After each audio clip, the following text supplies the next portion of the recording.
আসসালামু আলাইকুম ভিউয়ার্স, দেশ বিদেশের সর্বশেষ আপডেটগুলো নিয়ে হাজির হয়েছে আপনাদের সামনে। শুরুতেই জানাবো শিরোনাম, পরে বিস্তারিত।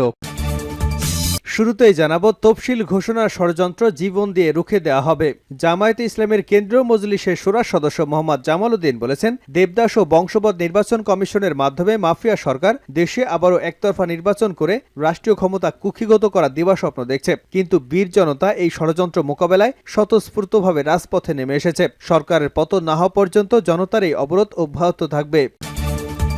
এবারে জানাবো রিজভির নেতৃত্বে মতিঝিলে পিকেটিং ও সড়ক অবরোধ। বিএনপি ডাকা চতুর্থ দফার ৪৮ ঘণ্টার সর্বাত্মক অবরোধের প্রথম দিনে রাজধানীর মতিঝিলে বিক্ষোভ মিছিল ও পিকেটিং এর মাধ্যমে সড়ক অবরোধ করেছে বিএনপি এবং অঙ্গ সংগঠনের নেতাকর্মীরা।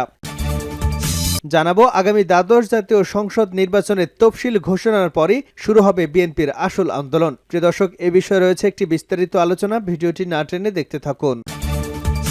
এদিকে রাজধানীর বুড়িগঙ্গা নদীর তীরে সোয়ারি ঘাটে বিএনপির ডাকা চতুর্থ দফার ৪৮ ঘণ্টার অবরোধের প্রথম দিনে নগরীতে নৌপথ অবরোধ ও পিকেটিং করেছে ছাত্রদলের নেতাকর্মীরা। জানাবো বিএনপি নির্বাচন বানচাল করতে চায় বলে মন্তব্য করেছেন কৃষিমন্ত্রী ডক্টর আব্দুর রাজ্জাক। এবং সর্বশেষ জানাবো আন্তর্জাতিক সংবাদ। এবার নতুন অস্ত্র বের করল লেবানন। ফিলিস্তিনের অবরুদ্ধ গাজা উপত্যকায় যুদ্ধ শুরুর পর থেকে লেবানন সীমান্তে ইসরায়েল এবং হিজবুল্লাহর মধ্যে নিয়মিত সংঘর্ষ হচ্ছে। এই সংঘাতের মধ্যে এবার ইসরায়েলের বিরুদ্ধে নতুন ধরনের অস্ত্র ব্যবহার করছে লেবানন ভিত্তিক এই সশস্ত্র গোষ্ঠীটি। খবর আল জাজিরার। এতক্ষণ শিরোনাম শুনছিলেন, এবার বিস্তারিত। প্রিয় দর্শক, আপনি যদি এই চ্যানেলে নতুন হয়ে থাকেন, ভিডিওটি দেখতে দেখতে চ্যানেলটি সাবস্ক্রাইব করে আমাদের সঙ্গেই থাকুন। আর এই ভিডিও সম্পর্কে আপনি আপনার মূল্যবান মতামতটি কমেন্ট বক্সে জানিয়ে দিন। আর হ্যাঁ প্রিয় দর্শক, জানিয়ে দিন ভিডিওটি কোথা থেকে দেখছেন। তফসিল ঘোষণার ষড়যন্ত্র জীবন দিয়ে রুখে দেওয়া হবে, অবরোধে জামায়াতের ঘোষণা। বাংলাদেশ জামায়াতে ইসলামের কেন্দ্রীয় মজলিসের শূরা সদস্য মোহাম্মদ জামাল উদ্দিন বলেছেন, সেবাদাস ও বংশবদ নির্বাচন কমিশনের মাধ্যমে মাফিয়া সরকার দেশে আবারও একতরফা নির্বাচন করে রাষ্ট্রীয় ক্ষমতা কুক্ষিগত করার দিবাস্বপ্ন দেখছে। কিন্তু বীর জনতা ওই ষড়যন্ত্র মোকাবেলায় স্বতঃস্ফূর্তভাবে রাজপথে নেমে এসেছে। সরকারের পতন না হওয়া পর্যন্ত জনতার এই অবরোধ অব্যাহত থাকবে। তিনি সরকারকে শুভবুদ্ধির পরিচয় দিয়ে তামাশা এবং ভাওতাবাজি নির্বাচনের ষড়যন্ত্র বন্ধ করার আহ্বান জানিয়েছেন। অন্যথায় একতরফা নির্বাচনের তফসিল ঘোষণার ষড়যন্ত্র জনগণ জীবন দিয়ে হলেও রুখে দেবে। তিনি আজ রোববার রাজধানীতে কেন্দ্র ঘোষিত কর্মসূচিতে অবৈধ সরকারের পদত্যাগ, নির্বাচনকালীন কেয়ারটেকার সরকার প্রতিষ্ঠা, দ্রব্যমূল্যের ঊর্ধ্বগতি রোধ, আমিরে জামাত ডাক্তার শফিকুর রহমান সহ কারাবন্দী সকল জাতীয় নেতার মুক্তির দাবিতে সর্বাত্মক অবরোধের সমর্থনে বাংলাদেশ জামায়াতে ইসলামী ঢাকা মহানগরী উত্তর আয়োজিত এক বিক্ষোভ পরবর্তী পথসভায় তিনি সব কথা বলেন। বিক্ষোভ মিছিলটি বিমানবন্দরের বিভিন্ন সড়ক প্রদক্ষিণ করে সংক্ষিপ্ত পদসভার মাধ্যমে শেষ হয়। জামাল উদ্দিন বলেন, সরকার পরিকল্পিতভাবে দেশের গণতান্ত্রিক মূল্যবোধ ধ্বংস করে দিয়েছে। ধ্বংস করা হয়েছে দেশের সকল গণতান্ত্রিক প্রতিষ্ঠানকে।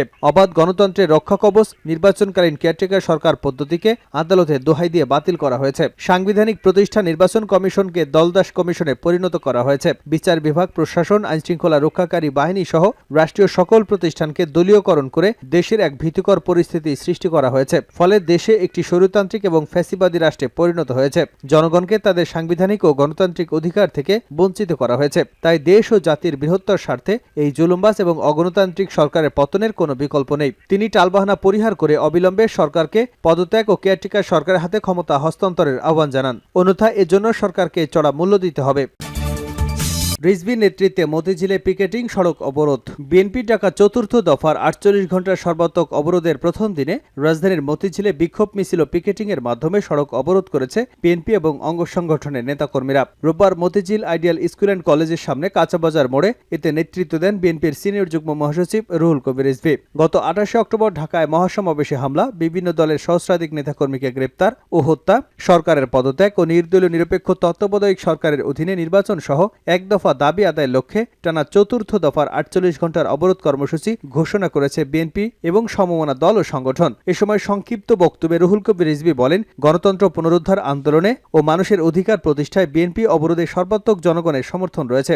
জনগণের বিরুদ্ধে আইনশৃঙ্খলা রক্ষাকারী বাহিনীকে দিয়ে শক্তি প্রয়োগ করে গ্রেপ্তার নির্যাতন করে লাভ হবে না। দেশের ৯০% জনগোষ্ঠীকে বাইরে রেখে এদেশে আর কোনো পাতানো নির্বাচন হতে দেওয়া হবে না।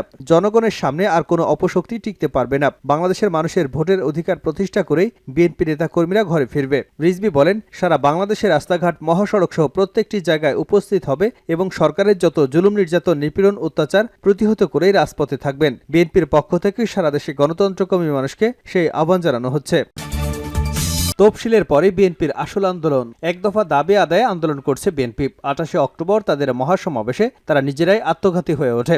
আক্রমণ করে প্রধান বিচারপতির বাসভবন, পুলিশ, হাসপাতাল। পুলিশ কনস্টেবল আমিরুল ইসলামকে সাপের মতো পিটিয়ে হত্যা করে। এরপর থেকে টানা কর্মসূচির মধ্যে আছে বিএনপি। অবরোধ ডাকা হয়েছে 3 দফায়। তৃতীয় দফার অবরোধ শেষ হয়ে রোববার থেকে বিএনপির আবার নতুন কর্মসূচি শুরু হয়েছে।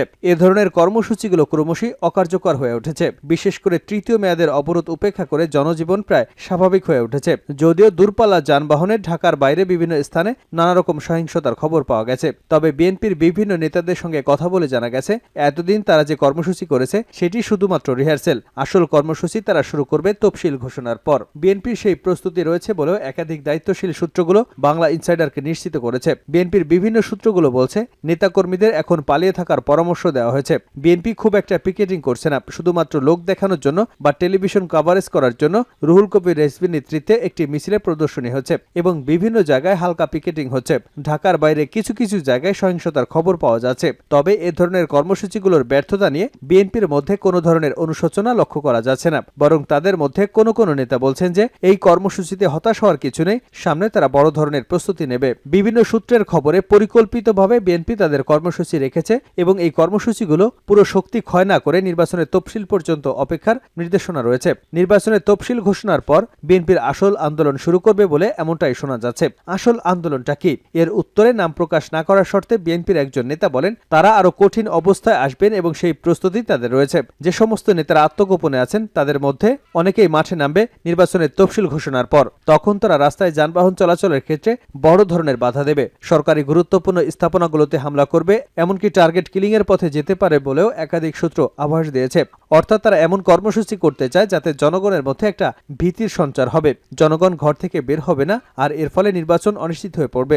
এখন পর্যন্ত বিএনপির কর্মসূচির এটি লক্ষ্য, আর এই কারণেই তারা এখন পর্যন্ত লোকজনকে রাস্তায় নামিয়ে শক্তি ক্ষয় করতে চাচ্ছে না। বিএনপি জানে যে যারা রাস্তায় নামবে তাদের গ্রেপ্তার করা হবে। ইতিমধ্যে বেশ কিছু বিএনপি নেতাকর্মীকে গ্রেপ্তার করা হয়েছে। গ্রেপ্তার এড়ানোর জন্য তারা আত্মগোপনে আছেন। নির্দিষ্ট সময় তারা বের হবেন এবং সহিংসতা রাজনীতি করবেন। কিন্তু রাজনৈতিক বিশ্লেষকরা বলছেন, বিএনপির এই ভুল পথ। তারা যদি গাড়ি ভাঙচুর করে, জনজীবন বিপর্যস্ত করতে চায়, তাহলে জনগণ তাদের প্রত্যাখ্যান করবে। আর জনগণ যদি তাদের প্রত্যাখ্যান করে, তাহলে কোনো আন্দোলনই শেষ পর্যন্ত সফল হতে পারবে না। বিএনপির মধ্যেই অবশ্য কোন্দল এবং দ্বিমত রয়েছে। বিএনপির কোনো কোনো নেতা এখনো আশাবাদী যে শেষ পর্যন্ত বিএনপি সমঝোতার পথে আসবে এবং সরকারের সাথে একটি আপোষ রফা করে আগামী নির্বাচন অংশগ্রহণ করবে। বিএনপির অধিকাংশ নেতাই মনে করেন বিএনপিকে বাঁচানোর এটাই একমাত্র উপায়।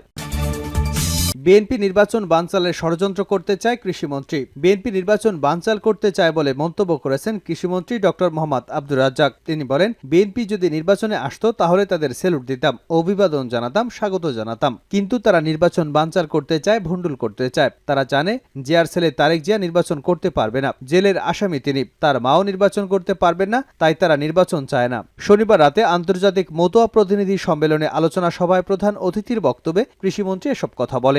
আব্দুর রাজ্জাক বলেন, 2001 থেকে 2006 সাল পর্যন্ত তারা ক্ষমতায় ছিল। দেশের অর্থনীতি ভেঙে পড়েছিল। তারা 2001 সালে নির্বাচনে জেতার পর থেকে হিন্দু সম্প্রদায়ের উপর অত্যাচার নির্যাতন করেছে, তাদের ঘরবাড়ি লুট করেছে, আওয়ামী লীগের নেতাকর্মীদের ঘরবাড়ি লুট করেছে।